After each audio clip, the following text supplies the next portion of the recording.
नमस्कार दोस्तों, स्वागत है आपका आपके अपने यूट्यूब चैनल अमन प्रयास देखिए जिसमें। तो जैसा कि फ्रेंड्स, आज है आपका 12 नवंबर और 12 नवंबर को आपका एसएससी एमटीएस का एग्ज़ाम था, जो कि आपका थर्ड शिफ्ट का भी एग्ज़ाम समाप्त हो गया है। थर्ड शिफ्ट में जीके जिससे आपके 25 प्रश्न पूछे गए थे, उन 25 में से अधिकतम जो रियल प्रश्न हैं वो हमें मिल गए हैं। तो आज की इस वीडियो में हम उन सभी प्रश्नों को डिस्कस करने वाले हैं, साथ में उनसे रिलेटेड एक्स्ट्रा फैक्ट्स को भी हम लोग देखते चलेंगे। तो चलिए वीडियो को स्टार्ट करते हैं बिना किसी देरी के। इससे पहले आपको बता दें, इसका जो पीडीएफ है आपको टेलीग्राम चैनल पे मिल जाएगा, लिंक डिस्क्रिप्शन में दिया गया है, तो आप लोग जाकर उसको ज्वाइन कर लीजिएगा। और आपको पता चलेंगे जो लोग भी चैनल पे नए हैं, चैनल को आप लोग सब्सक्राइब कर लीजिएगा। अगर आप लोग सब्सक्राइब किए हुए हैं तो नोटिफिकेशन बेल कॉल पर क्लिक कर लीजिएगा। शुरू करते हैं हम लोग आज के पहले प्रश्न से। तो आज का हमारा जो पहला जो प्रश्न है वो पूछा गया कि पूर्ण स्वराज की घोषणा करने का जो प्रस्ताव है वो आपका किस कांग्रेस अधिवेशन में पारित किया गया था। आपसे वर्ष पूछा गया था, जिसका राइट आंसर आपका 1929 यानी कि 1929 जो है आपका होने वाला है। ठीक है, तो इस बात को भी आप याद रखिएगा। 1929 में लाहौर में कांग्रेस का अधिवेशन हुआ और यह अधिवेशन महत्वपूर्ण था क्योंकि इसे लाहौर अधिवेशन में प्रमुख पार्टी भारतीय राष्ट्रीय कांग्रेस ने पूर्ण स्वराज्य का संकल्प लिया था। इसमें पंडित जवाहरलाल नेहरू ने रावी नदी के तट पर भारतीय तिरंगा झंडा है जो कि फहराया था। इस सत्र की प्रमुख बातें के बारे में जब हम लोग बात करेंगे तो पहली बात तो कब हुआ था, दिसंबर 1929 में हुआ था। कहाँ हुआ था? लाहौर में हुआ था। ठीक है, उन्होंने इस अधिवेशन में कहा था, किसने? पंडित जवाहरलाल नेहरू ने, क्योंकि उसकी इस अधिवेशन के अध्यक्ष आपके यही थे।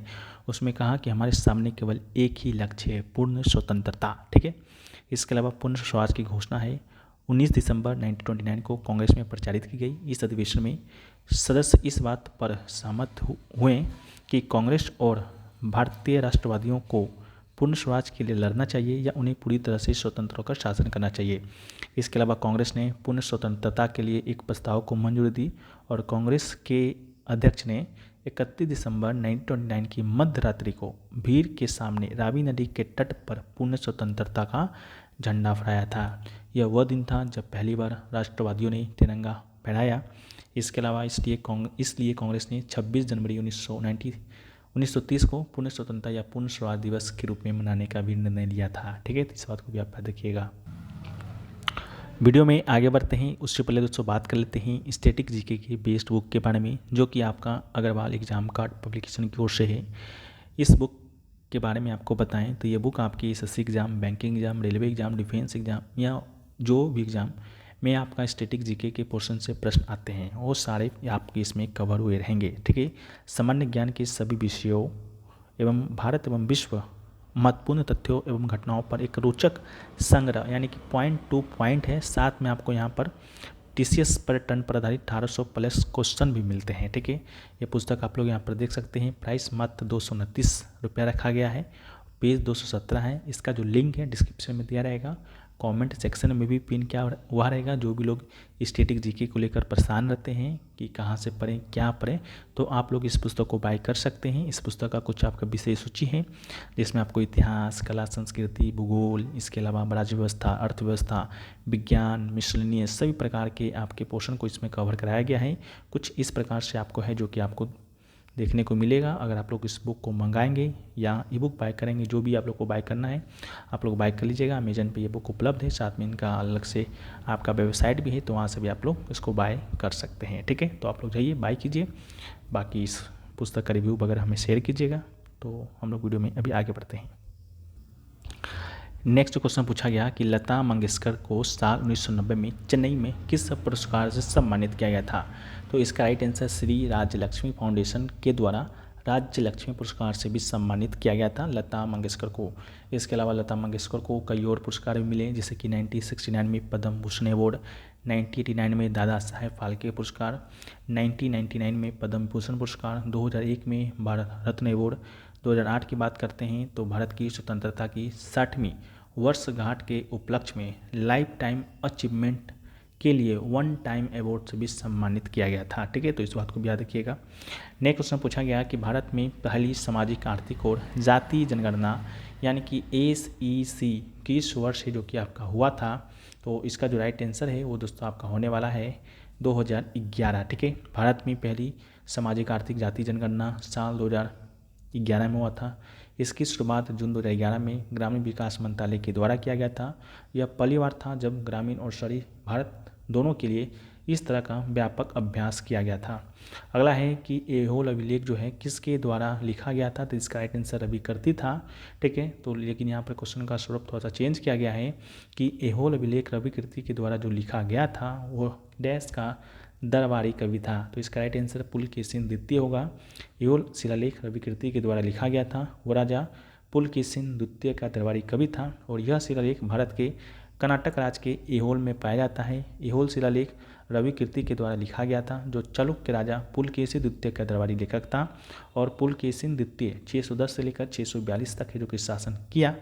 और मेगुती मंदिर में राजा की प्रशंसा में रविकीर्ति के काव्य छंद 634 ईस्वी के हैं। उन्होंने मेगुती मंदिर में एहोल शिलालेख लिखा जिसमें पुलकेशिन द्वितीय द्वारा हर्षवर्धन की हार और एहोल से बादामी में राजधानी स्थानांतरित करने का वर्णन दिया गया है। नेक्स्ट क्वेश्चन जो पूछा गया कि हिस्ट्री ऑफ ब्रिटिश इंडिया नामक पुस्तक का लेखक कौन था, तो इसका राइट आंसर आपका जेम्स मिल होने वाला है।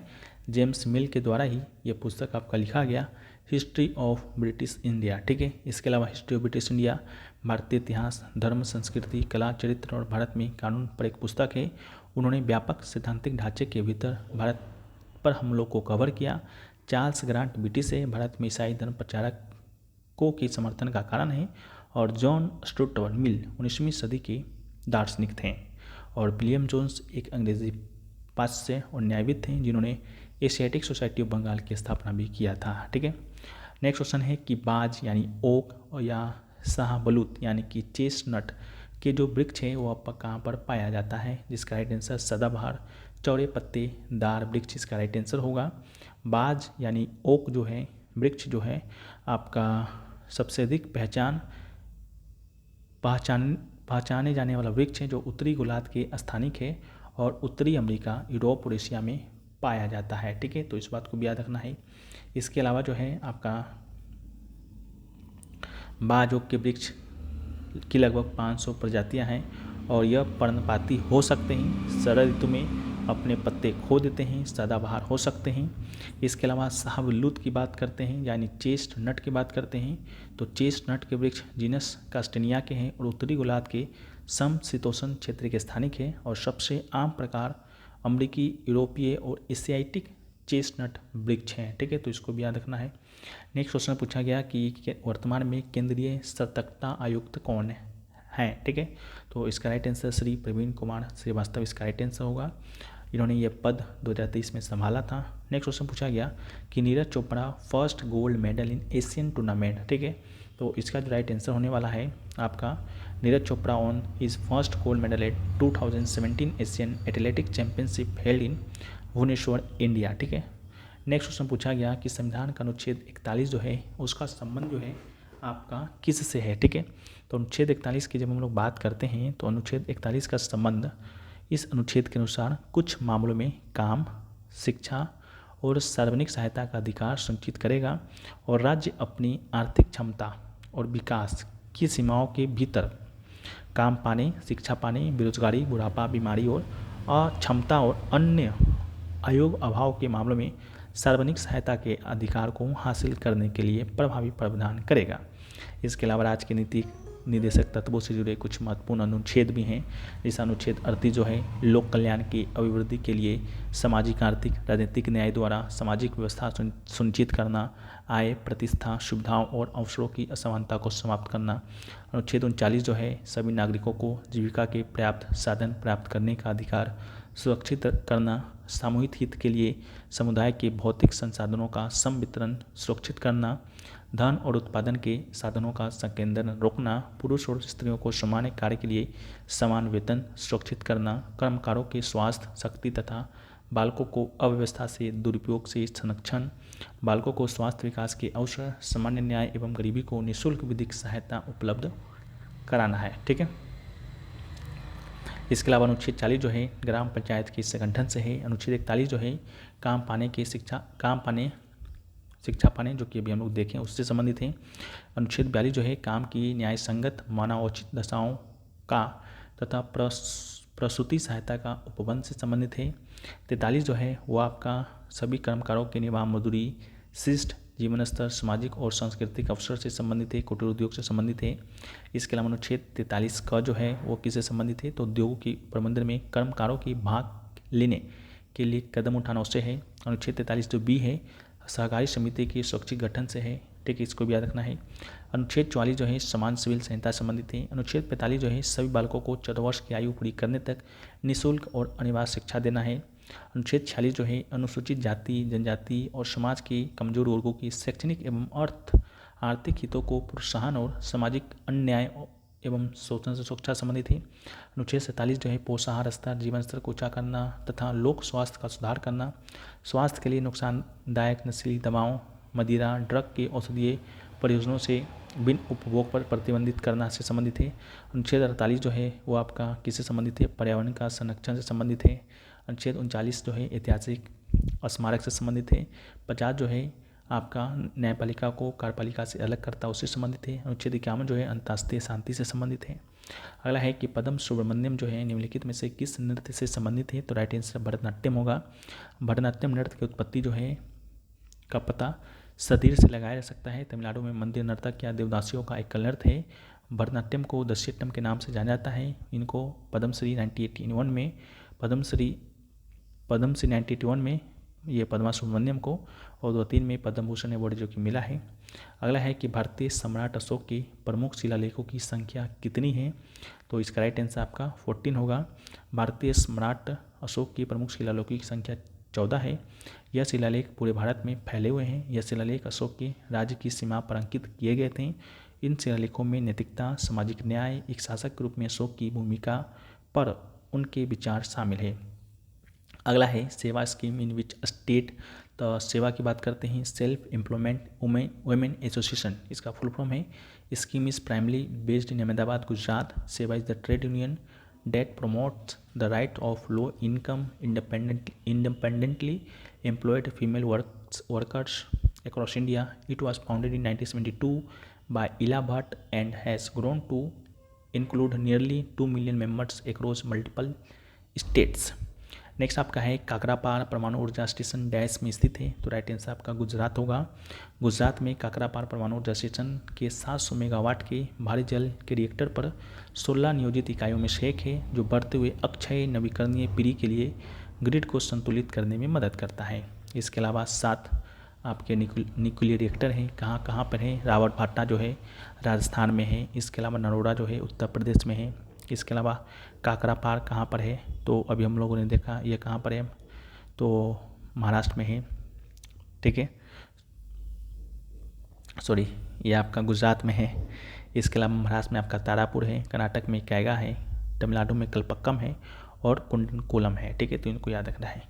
अगला है कि प्रसिद्ध 500 जो गायिका हैं वाणी जयराम किस राज्य से संबंधित हैं, तो इसका राइट आंसर आपका तमिलनाडु हो जाएगा, ठीक है।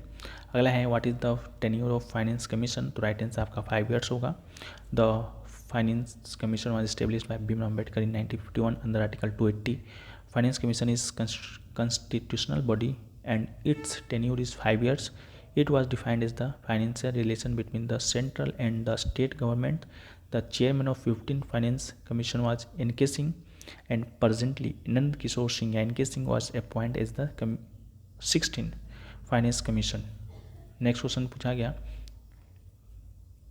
कि भारतीय संविधान में कितनी अनुसूचियां हैं, तो राइट आंसर आपका 12 होगा। लेकिन आपसे पूछा गया था जी कि जब संविधान आपका लागू हुआ था उस समय कितनी थी, तो उस समय आपकी 8 अनुसूची था, ठीक है। तो भारतीय संविधान में 12 अनुसूची है, 25 भाग हैं और 448 अनुच्छेद है, ठीक है। साथ में अब तक इसमें 104 संशोधन किए जा चुके हैं। 22 भाग पहले थे, 8 अनुसूची पहले था, 395 अनुच्छेद अभी भी हैं और पहले भी थे। अगला है with which sport is term ace associated, तो राइट आंसर होगा tennis. Ace is associated with the game of tennis and ace is service that is not touched by the receiver. This term was coined by the sport journalist Danzig, ठीक है, तो इसको भी आप याद रखिएगा, ठीक है। तो ये सभी क्वेश्चन जो है आपका एग्जाम में पूछा गया था। तो आशा करते हैं ये वीडियो आपको पसंद आया है। वीडियो पसंद आए तो वीडियो को लाइक कर दीजिए, चैनल पर नए चैनल को सब्सक्राइब कर दीजिए। मिलते हैं नेक्स्ट वीडियो में, जब तक के लिए जय हिंद फ्रेंड्स।